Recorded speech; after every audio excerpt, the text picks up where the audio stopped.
اپنے آپ کو اس طرح سے بنا لیں کہ ہم حضور کی غلامی کا، حضور علیہ السلام کی نوکری کا تعارف بن جائیں اور ہمیں دیکھ کر لوگ حضور پہ درود پڑھنے پہ مجبور ہوں۔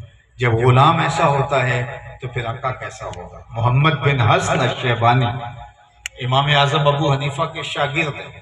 اللہ اکبر! جب بصرے میں آئے تو ایک مناظرہ کرنے آیا کہ مسلمانوں کا امام ہے تو میں مناظرہ کروں گا، اور وہ تھا عیسائی۔ اور جو ہی امام محمد سے ملا اور امام محمد کے چمکتے ہوئے نورانی چہرے کو دیکھا، گفتگو کی، آپ کے کلام کو سنا اور آپ کی قربت کا نور پایا، تو وہ مناظرہ چھوڑ کے کلمہ پڑھنے لگا۔ تو اس کے جو ہم مذہبوں نے کہا اور مسلمانوں نے بھی کہا، تم تو مناظرہ کرنے آئے تھے اور تم نے کوئی مناظرہ نہیں کیا، کلمہ پڑھنا شروع کر دیا۔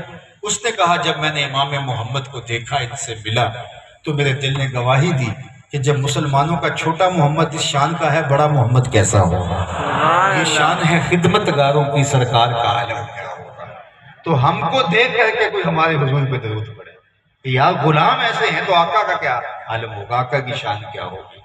اور اگر ہمارے رویے دیکھ کر کے لوگ اسلام سے منحرف ہو جائیں تو پھر ہم سوچیں کہ ہم تو منہ دکھانے کے قابل نہیں۔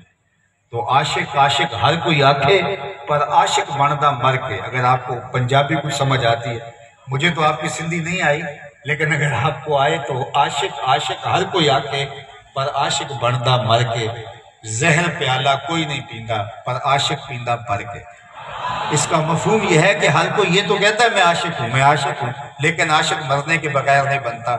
زہر کا پیالہ کوئی نہیں پیتا، لیکن عاشق بھر کے پیتا ہے، کیونکہ جب عشق کہا، اپنے آپ کو عاشق کہا، تو پھر اس عشق کی ریت بھی نبھانی پڑتی ہے۔ تو میں اپنے آپ کو عاشق رسول کہتا ہوں، آپ اپنے آپ کو عاشق رسول کہتے ہیں، تو صاحب یہ ہماری زبان کی نوک پر اور ہمارے ہونٹوں پہ جو ہے وہ ارتعاش کی صورت میں ہی عاشق کا لفظ نہ ہو، بلکہ ہمارے رویے، ہمارا کردار، ہمارا کاروبار، ہماری دکانداری، ہماری رشتہ داری، ہمارا اٹھنا بیٹھنا، تنہائی، خلوت، جلوت، سب بتائے ہم عاشق رسول ہیں، اور پھر لوگ ہمیں دیکھ کے مصطفیٰ جان رحمت پہ درود پڑھنے پہ مجبور ہو جائیں۔ تو یہی ہے حضور علیہ السلام کے محبت کا تقاضا، حضور علیہ السلام کی الفت کا تقاضا۔ اور اگر یہ نہیں ہے تو پھر نعرے لگا کے آسمان سر پہ اٹھا لے کیا فرق پڑتا ہے؟ پھر آپ جو ہے وہ جو مرضی کرتے پھرے زبان سے، آپ کے جتنے اور میرے جتنے مرضی لمبے دعوے ہوں، اس سے کیا فرق پڑتا ہے؟ اسلام دعوے کا دین تھوڑا ہے، اسلام تو دلیل کا دین ہے۔ یہاں تو دلیل دیکھی جاتی ہے، اور کوئی بھی مقدمہ بغیر دلیل کے معتبر نہیں ہوتا۔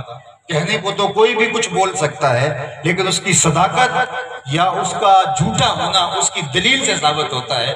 میں اور آپ اگر یہ دعویٰ رکھتے ہیں کہ ہم حضور کے عاشق ہیں، تو ہم اس کے لیے اپنے عمل سے، رویے سے اور زندگی کے طرز عمل سے ہمیں دلیل فراہم کرنا ہوگی۔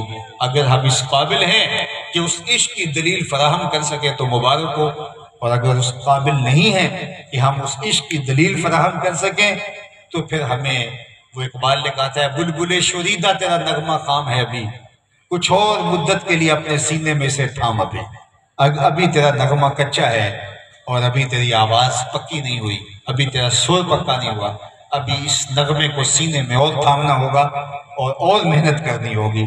تو اگر تو ہم واقعی عاشق رسول ہیں، ہمارے ناپ تول سے، ہمارے رویوں سے، ہماری گفتگو سے، ہمارے خلق سے، ہمسایوں کے ساتھ ہمارے رویے سے، رشتہ داروں کے ساتھ ہمارے حسن سلوک سے پتہ چلتا ہے کہ ہم عاشق رسول ہیں، تو پھر تو مبارک ہو، اور اگر نہیں تو پھر آج کی کانفرنس کا پیغام یہ ہے کہ ہمیں اپنے عشق کی جو ہے وہ ناپختگی کو پختگی میں بدلنا پڑے گا، محنت کرنی پڑے گی، تگ و تاز کرنی پڑے گی، اور جد و جہد کرنی پڑے گی۔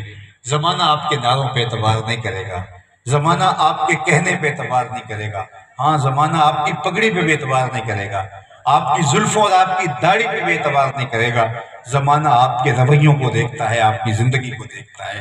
آج دنیا کہاں سے کہاں پہنچ گئی، اور ہم ابھی تک عشق رسول میں بھی پختہ تر نہ ہو سکے۔